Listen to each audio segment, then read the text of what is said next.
what's called, This conference will now hello, be Carol. recorded. Last week we started what's called Shar Cheshbon HaNefesh, the gateway of uh, a soul accounting,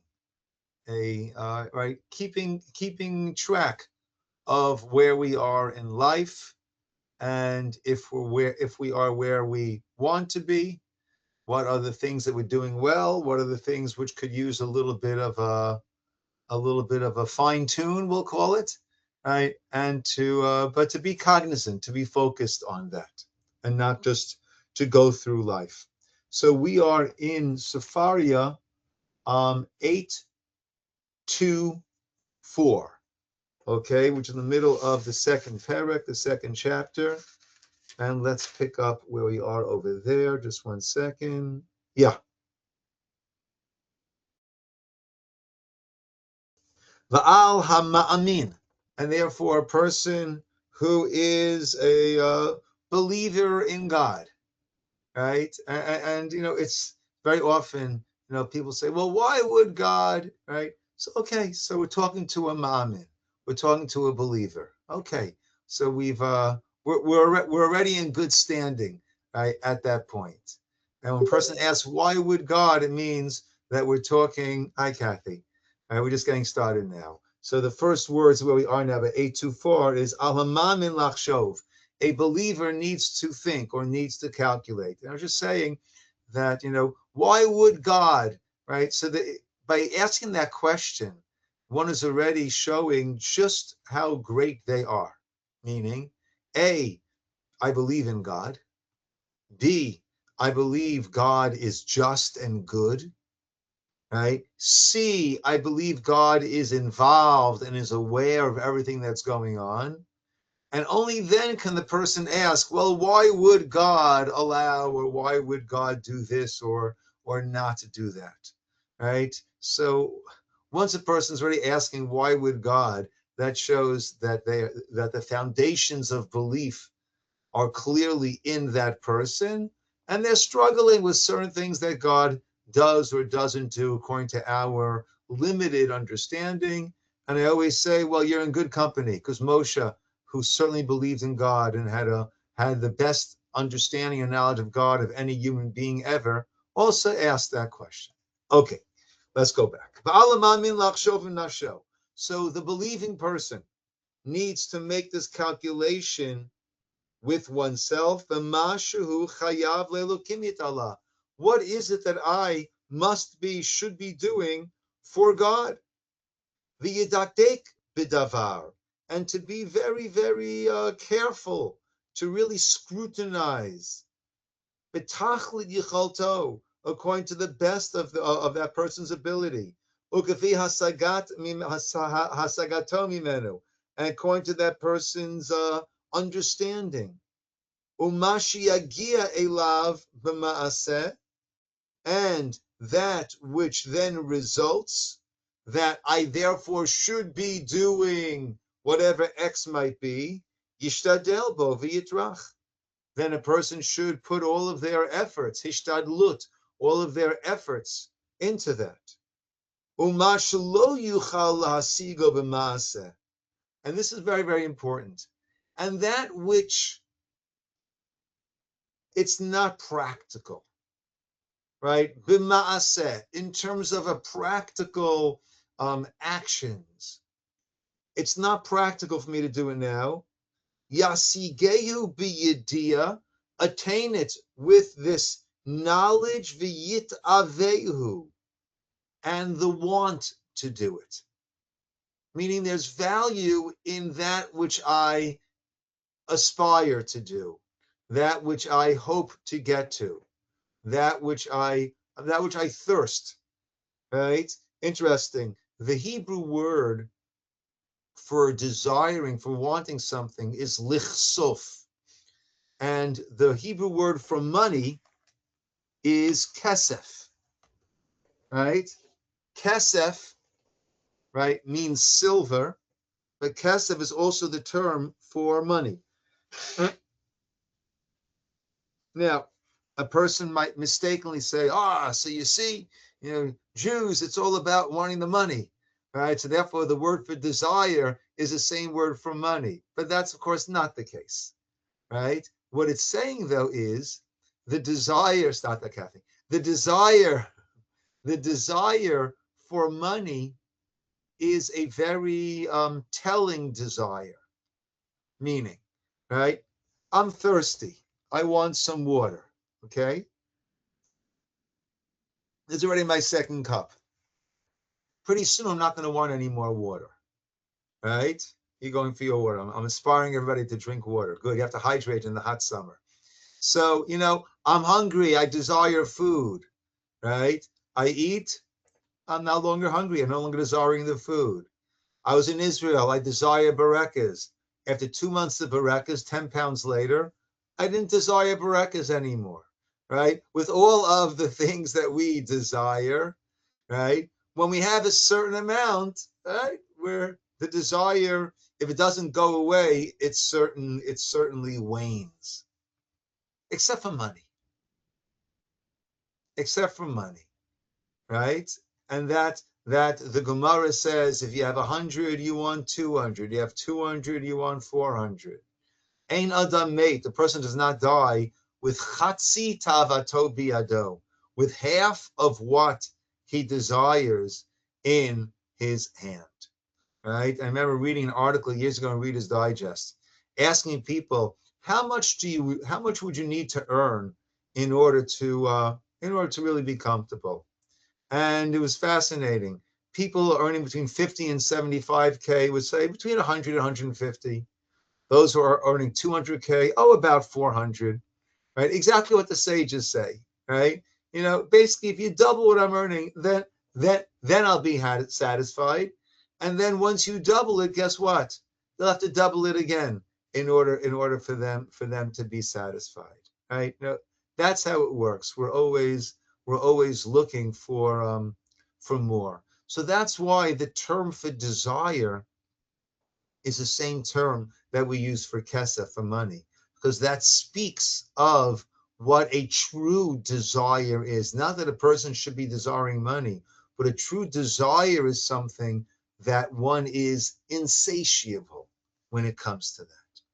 And that's why in Mishlei, right, we use that term of oev kesef lo yisba kesef when it comes to mitzvot, when it comes to spirituality, that someone who truly loves it and desires it, right, is never satisfied with it.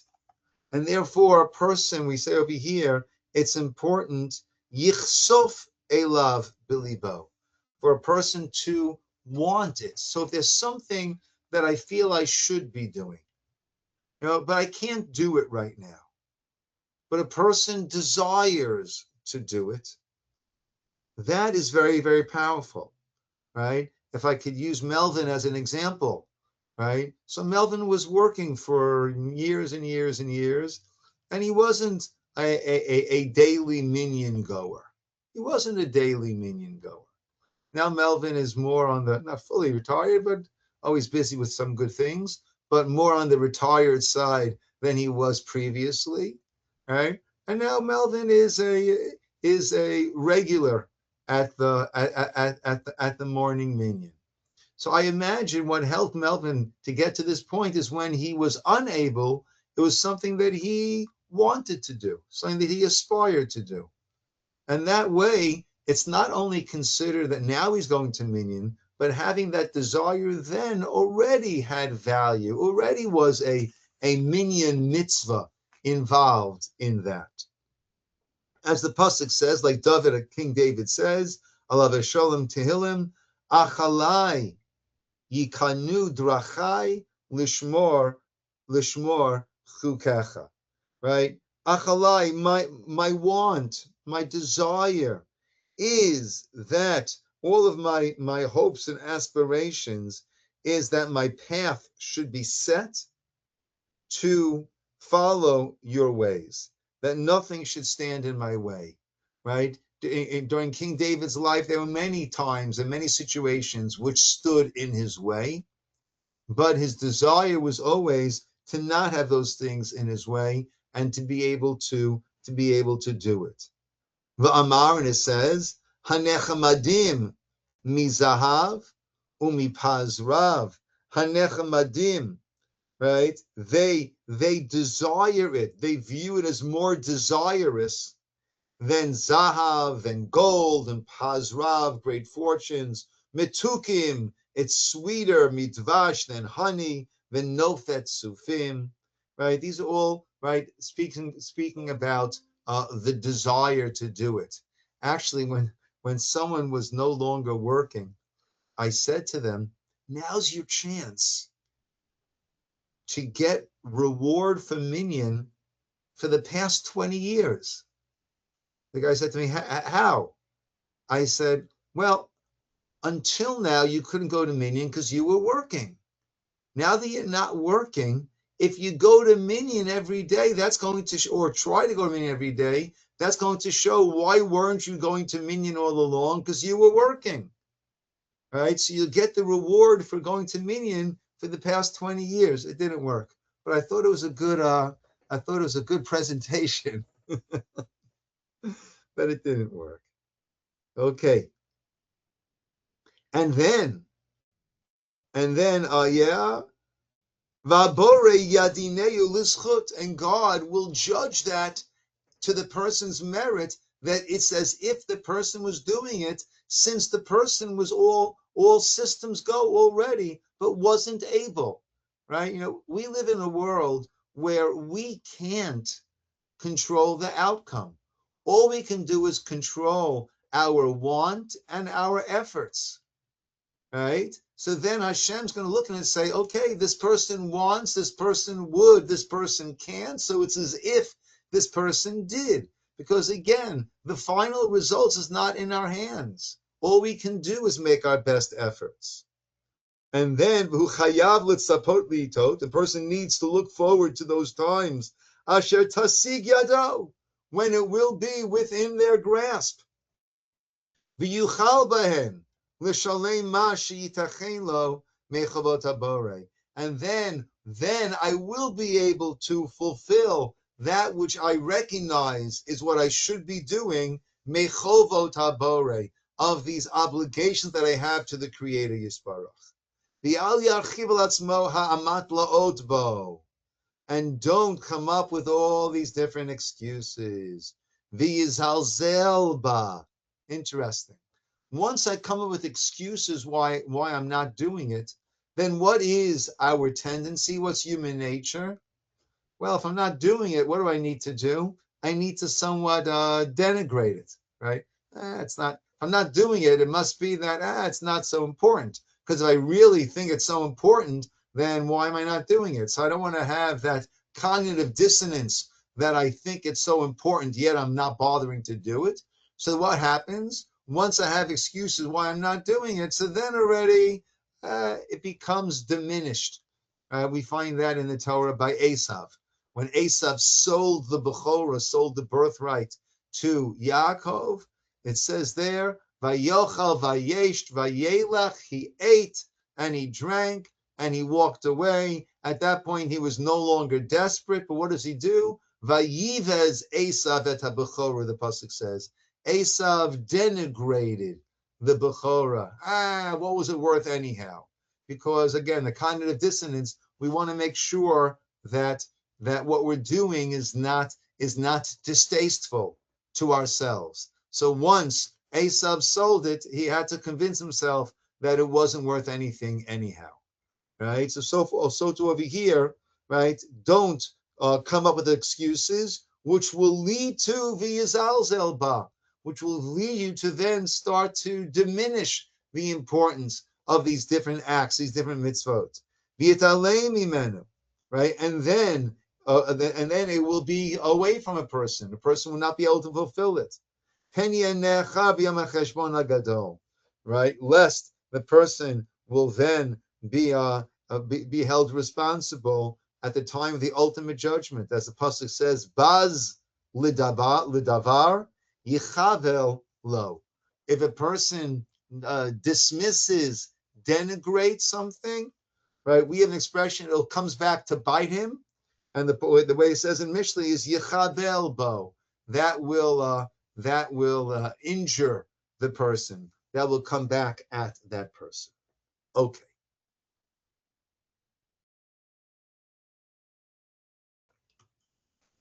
Perigimel, chapter 3, and as I mentioned last week, chapter 3 is the overwhelming bulk of this sha'ar. Okay, in this chapter, he's going to go through 30 different thought processes and instances. And of the 6 chapters, the first 2, the introduction and 2, and the last 2 are on the shorter side. And here's we get into the bulk of this cheshbon hanefesh, this accounting of the soul. How does Sefaria define this cheshbon hanefesh? What term do they use for it? Unmute, Kathy. Examining the soul. Examining the soul. Okay. Yeah. Okay. A soul examination. I prefer a soul accounting. Either way. Okay. Gimel, chapter 3. In how many ways should a person, right? What are these different thought exercises that one should go through with one's creator? Omer, I'll say, ki ofanei hacheshbon rabim. There are many, many, many accountings that a person must make. B'inyan zeh. Ach evaher mehem shloshim panim.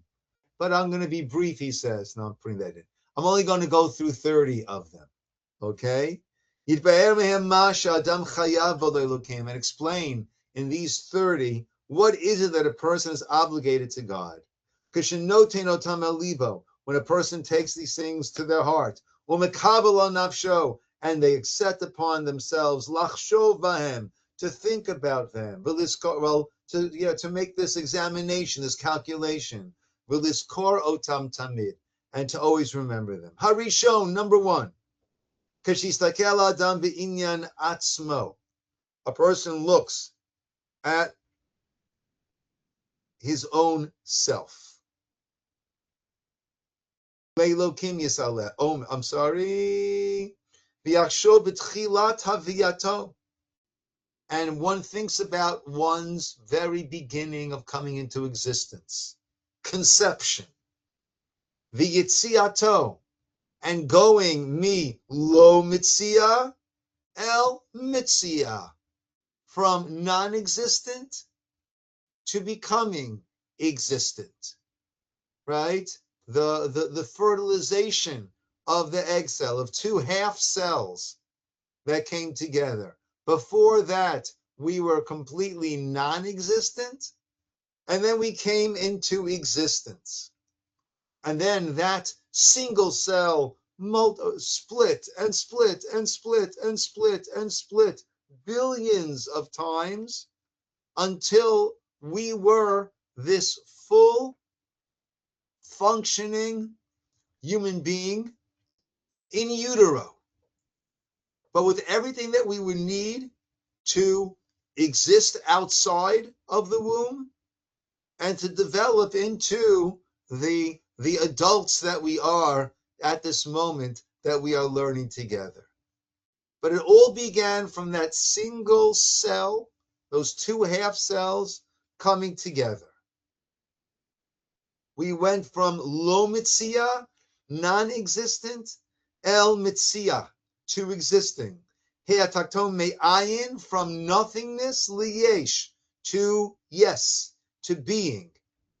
L'lo yitro shekadam lo. Now, what merit did we have to deserve that, to earn that? What did we bring to the table? And that's why we deserved that when we were not, when we were non-existent. Ach, however, chesed Elokim, it was simply the kindness of God, the graciousness of God, v'tuvo, his goodness, v'nidvato, and his willingness, v'yireh b'sichlo, ki hu chashuv v'inyano.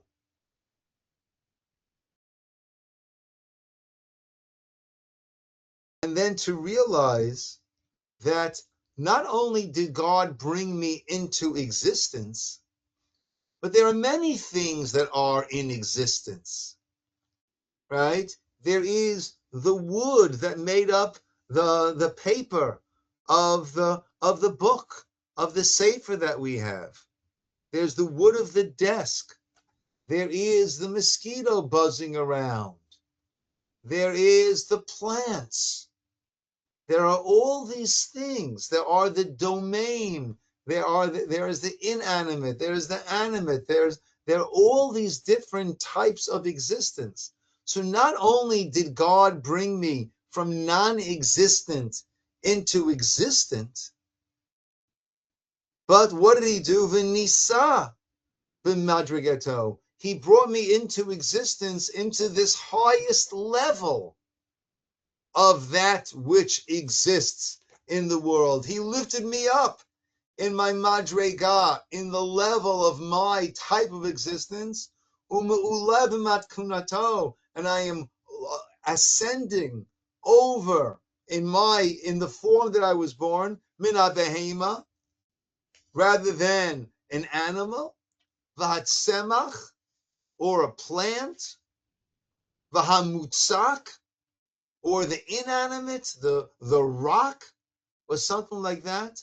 So not only did God bring me into existence, he brought me into this crowning state of existence, this lofty state of existence of being a human being. We're not even touching upon individual qualities that God gave us the potential to develop. That not everyone has that potential and those qualities. We're talking about the simple fact, hello Ken, the simple fact of being a human being, as opposed to being a dog or a fly or an orange or a grapefruit or a blade of grass or a leaf of a tree or a rock or anything like that.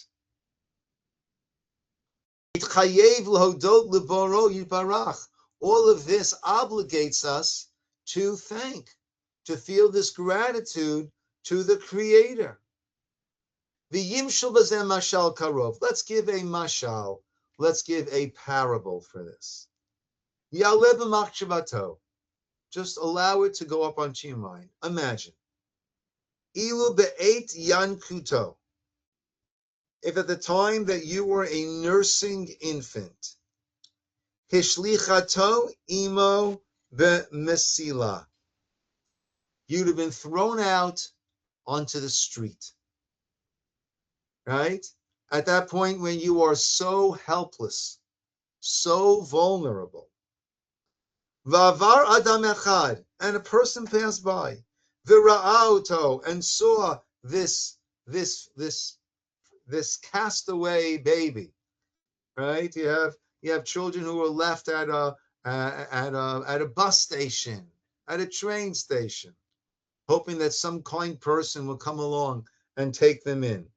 And such a person passed by and saw the Chamal had compassion, Vasafato Beito, and brought this child into his house, Vinitpal Bigidulo, and raised the child, Adasher Gadal Viskil, until the child had grown up and had gained understanding, wisdom. Heyachu Chayav La Rutz Lirtsono. How in debt is this person, is this child to this person, and how is he obligated to run to do something that this person would want or need? And anything that he would say, you should do this or you should not do that. How much does he owe that person? And the way that Hashem protected each and every one of us, and supplied to us our needs in all these different ways.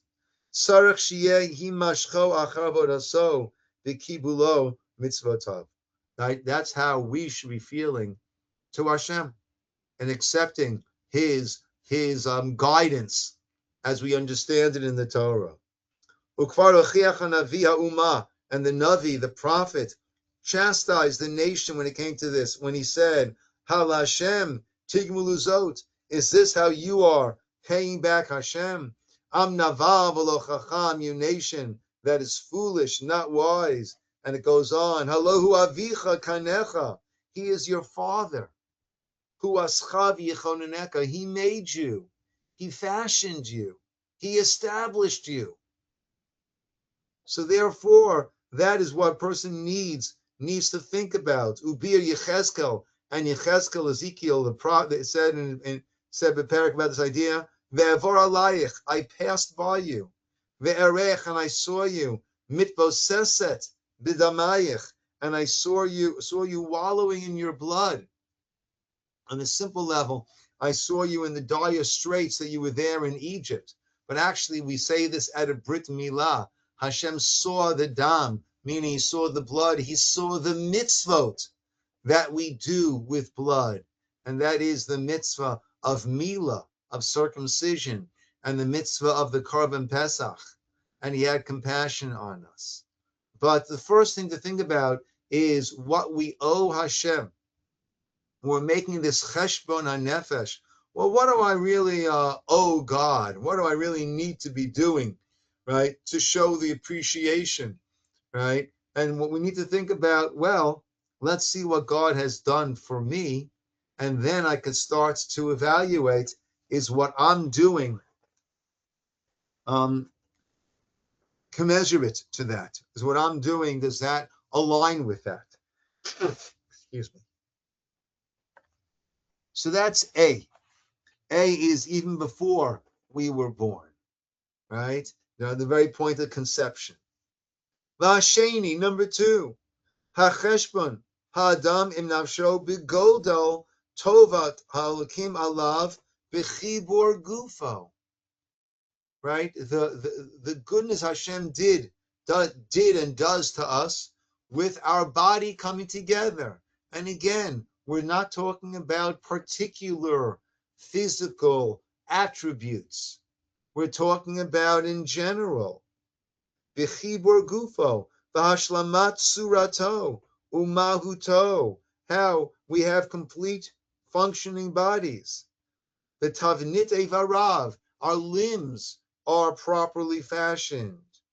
V'hotzaot mi beten imo, b'yicholato, and our coming out from the wombs of our mothers, with all of that, by God's grace, with all of this physicality intact, right?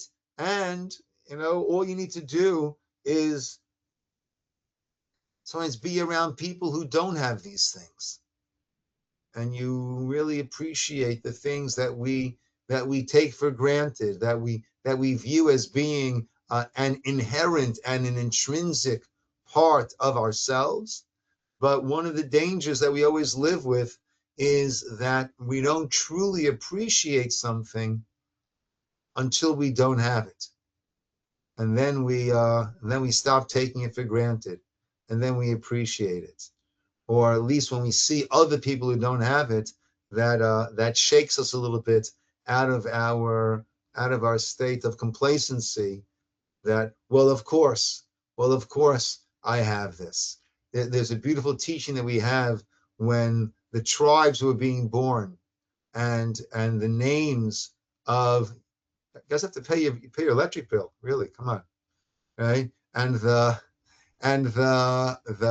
names that were given. So Leah is the first one to be giving birth, and she names her children Reuven, Shimon, the first two. Third one is Levi. Why? Hapam Yelavani Ishi. This time my husband will come to me. I've done my share.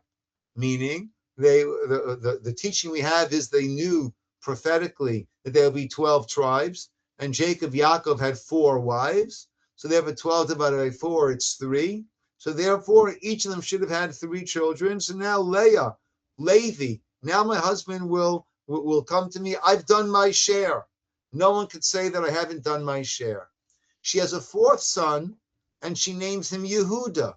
Yehuda is a term of hoda'ah, of thanksgiving. Why? Because now I have more than my share. That's a simple understanding. She named him Yehuda. Now I have more than my share. But Rabbi Beryl Wine of blessed memory, he asks, he says, he brings out a beautiful point over here. Now, I have more than my share, right? All of a sudden, I have now $1,000 that I wasn't expecting. Wonderful. But it came out of that person's pocket. So I'm thanking God for that which he gave me, which he took from someone else. Meaning, if there are 4 wives, 12 children, if she has 4, that means someone else is not going to have the 3 that was assumed each of them would have. So it seems a little bit strange to be giving this great thanks, right? Someone just lost $1 million, but I found the $1 million. Oh, great, right? But it's at that person's expense. So why is this considered to be such a powerful giving of thanks when, like we're saying, like he's asking, it's at the expense of at least one of the other wives? So he explains as follows. Leah's gratitude was a very, very powerful gratitude, meaning she had her first 3 children. Well, everyone's going to have 3 kids.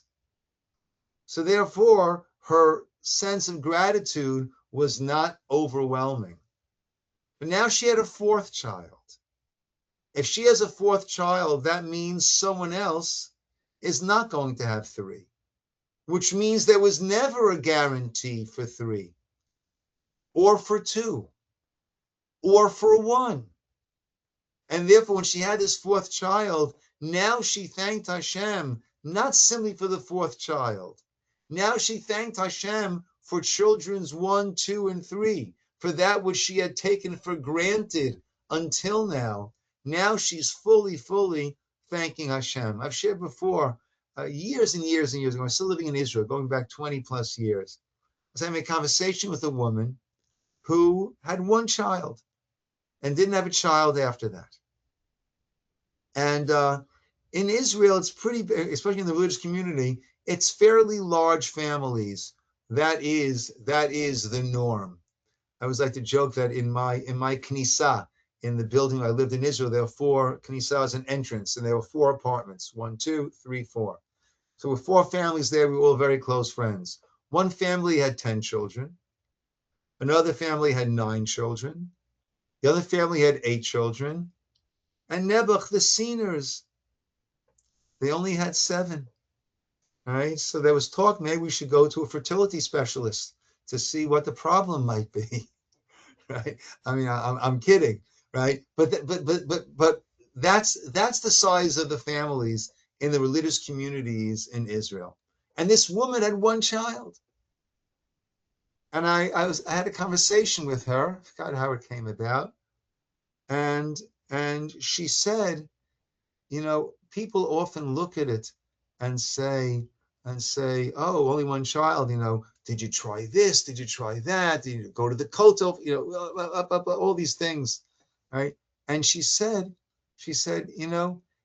let's say I couldn't have had any child at all. And I would have gone to the kotel every day for 40 days straight, as some people do when they're looking for something, when they're praying for something in a very resolute manner. And let's say after years of praying and this and that, Hashem would have given me a child. What would my attitude have been? Thank you, thank you, thank you, thank you, thank you. So here Hashem gave me 1 child without my having to go through all that. So should my attitude now be, well, why only 1? Right? And therefore she had this beautiful, for whatever reason, she was unable to have another child after, which was something that does happen. It's not so rare. I don't know what the condition is, but it's not so rare. Right? And that was such a beautiful, beautiful approach that this woman had of appreciating what we have. And that's the Leah and the Yehuda approach, to appreciate what we have and not wait to be in a situation where we don't have it and then we have it and then we appreciate it. So when it comes to our physicality, to recognize just how incredible it is. All these things we can see, we can hear, we can talk, we can feel, we can walk, all of these things, which is incredible.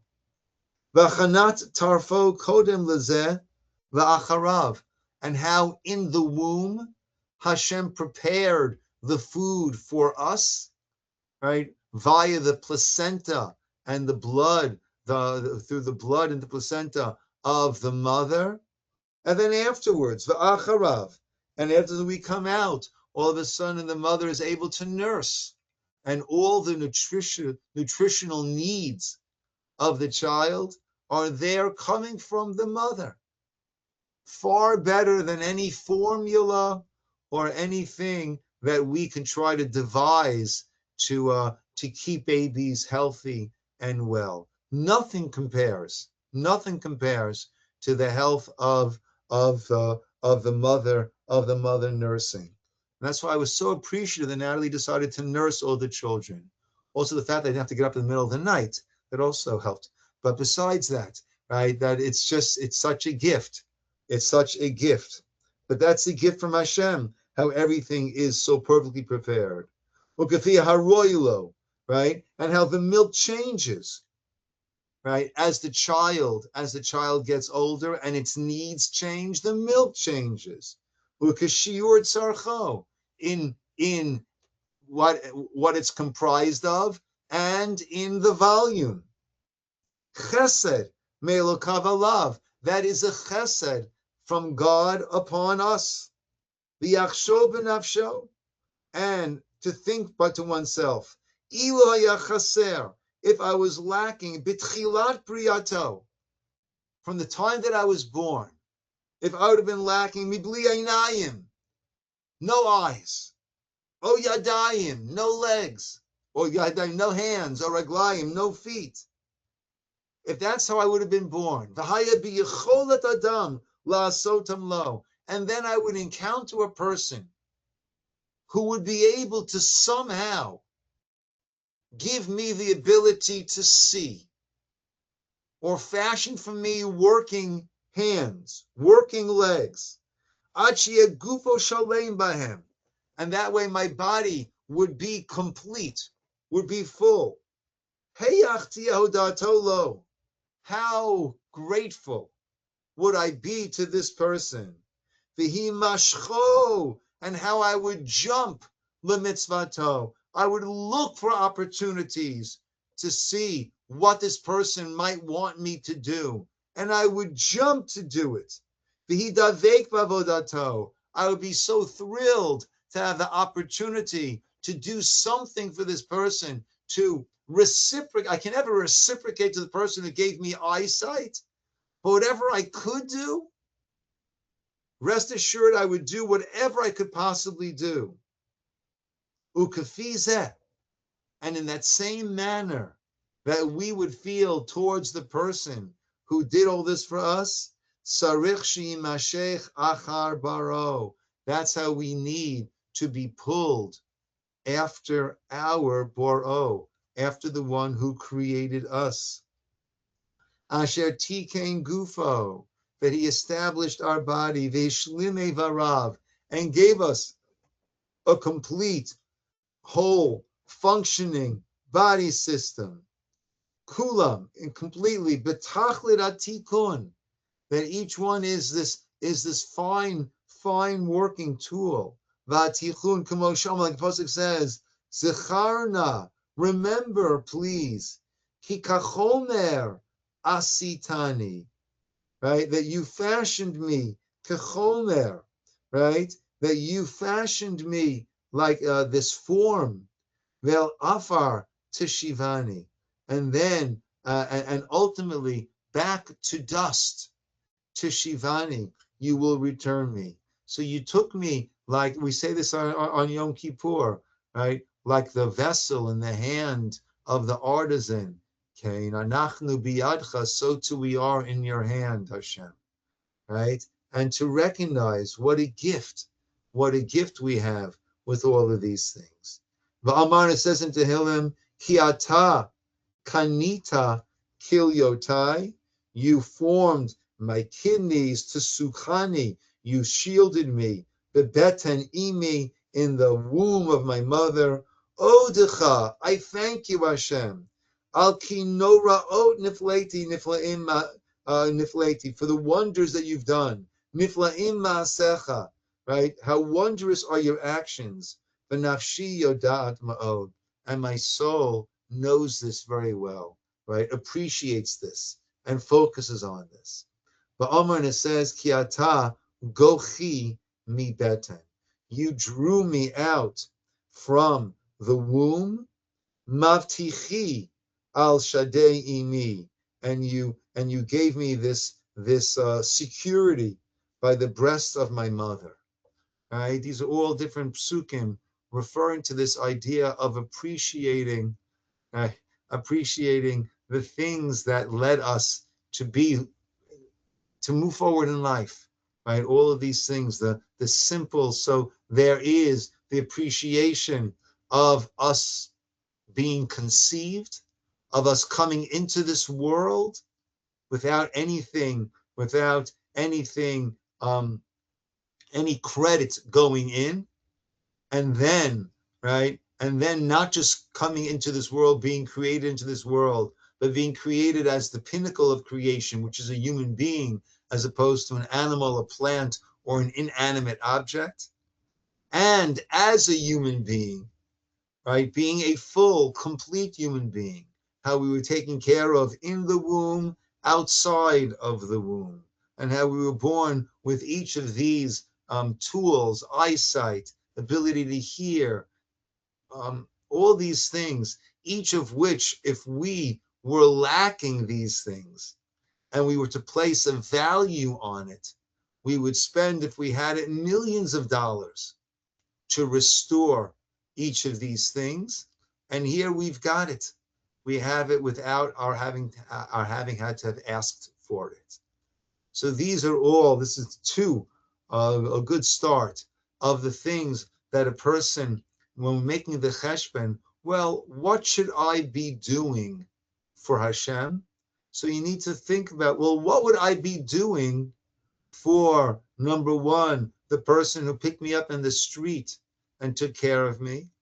Number two, the person who restored my eyesight, my ability to hear, my ability to talk, my ability to walk, my ability to move my hands. What would I do for a person who gave me those abilities? And then, of course, look at HaKadosh Baruch Hu, look at Hashem, and see and appreciate and see, well, what am I doing to show my appreciation for all of that? Okay, my friends, Yasher Koach, everybody. Where are we in Safaria? 837. 837. Good, thank you. That's what starts number 3? Correct. Perfect. Thank you, Kathy. Okay. Good seeing everybody. Those who can make it tomorrow morning, we'll be doing some good stuff on the Parsha, along with some pastries. Okay. A good evening, everybody. Be well.